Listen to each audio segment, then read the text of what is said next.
27. Taga saan po kayo nun? Teka rito, San Pedro, Laguna. Opo. Ano po yung kabuhayan nyo nung panahon ng hapon? Abay, wala. Nagtitinda lang ako. Yung, Nagtitinda ako sa mga bayan-bayan ng ano po? ng mga prutas. Tapos po, yung magulang nyo po? Ang tatay ko nangingista. Dahil tabing dagat kami eh. O, nangingista tabing yan. dagat po talaga? Yan, oo. Pati ngayon. Opo. Ano yan eh, Laguna Bay. O, Laguna Bay yan. Eh ngayon, ay nangingista ang tatay ko. Mahirap lang kami. Ngayon, nung ako'y nagkaisip na, ay naluwas ako ng Manila. Yun. Nung panahon ng Hapon, pumasok dito ang Hapon. Yan. Pumasok dito sa Laguna Bay. Pumunta dito sa amin. Tapat na tapat dito. Yan, tapat na tapat. Maraming namatay. Buti po, hindi po kayo sinaktan? Hindi. Hindi. Hindi.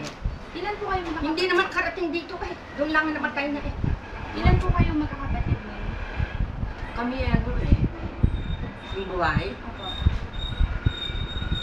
5. Lima po.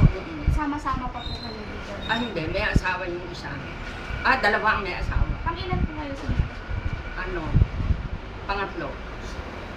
Lalo nung panahon po ng hapon, meron po ba kayong naaalala na mga pangyayari na masasaya o malulungkot po na karanasan nyo nung panahon ng hapon? Aba, ay wala. Mahirap kami. Mahirap lang kami talaga. Hindi naman po nangyari na pinarusahan po o isa man po sa inyo na pamilya nyo, sinaktan po. Wala. O kahit Awalan po. may naaalala pa po ba kayo na nangyari ng panahon ng hapon? Wala. Noong kaya nga ako'y malungkot, nagkasakit ako noon. Ngayon, eh, di siyempre, giyera, no? Naggawa ng shelter ang tatay ko.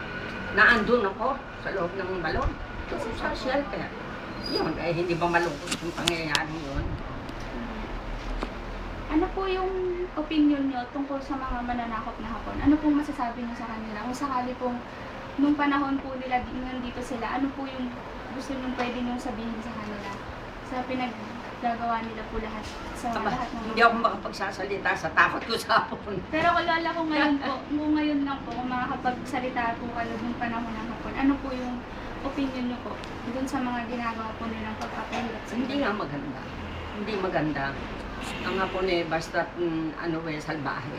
Opo. Eh nung ano po, panahon po ng mga Koreano, yung mga sundalong Koreano, may naaalala po? Wala akong ano sa Koreano. Opo. Sa tingin niyo po, makatwiran po ba yung paggamit ng karahasan? Ay, hindi. Hindi tama. Ano po yung aral o yung payo na may iwan nyo sa mga kabataan ngayon po na hindi po dumaan nung panahon ng hapon? Ano po yung masasabi niyo po? Na ipapayo ko sa mga Opo, kabataan. sa mga kabataan po na, ngayong mga kabataan po natin ngayon na hindi po nila nadanas yung hirap ng mga panahon ng hapon, ano po yung mapapayo niyo po sa kanila at masasabi? Aba, eh, kung maibida mo sa kanila, siguro, hindi maganda, ano? Oo. Nakakalungkot po. Mm.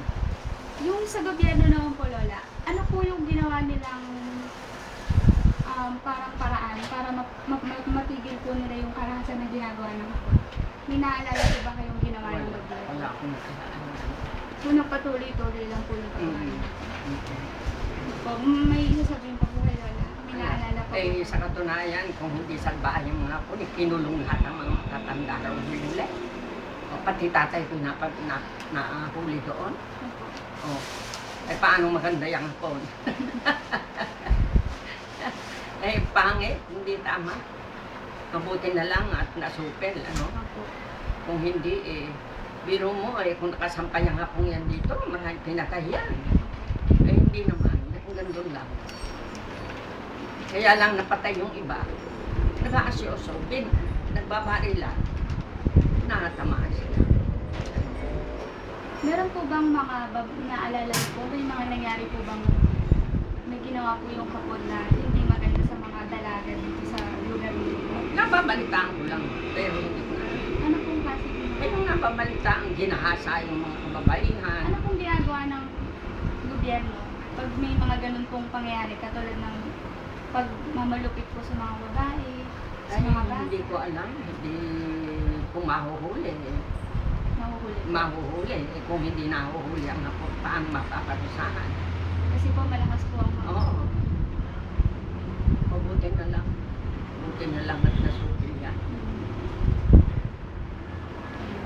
Okay na po, Lola. Ay, tapos na ba yan? Maraming salamat po. Meron pa po kayo i-share? Wala na. Nako, yung panahon ng ako nung ipinanganak yung pamangkin kong isa, nasa shelter kami. Ano pong klaseng asin yung lupa po na... Iyo kaya ilayo ka. Tapos po, paano Balon. po kayo tinago dun? Eh, pag nagbobombahan yun, nag-aanin ka, nagbobombahan, pupunta ka doon sa ilalim. At kung pumutok ka yan, doon ka sa ilalim, hindi ka tatamaan. Paano po yung bahay niyo po noon? Ganito na po? Or Yun ang bahay namin, yung maliit. Kumain ka. Ha?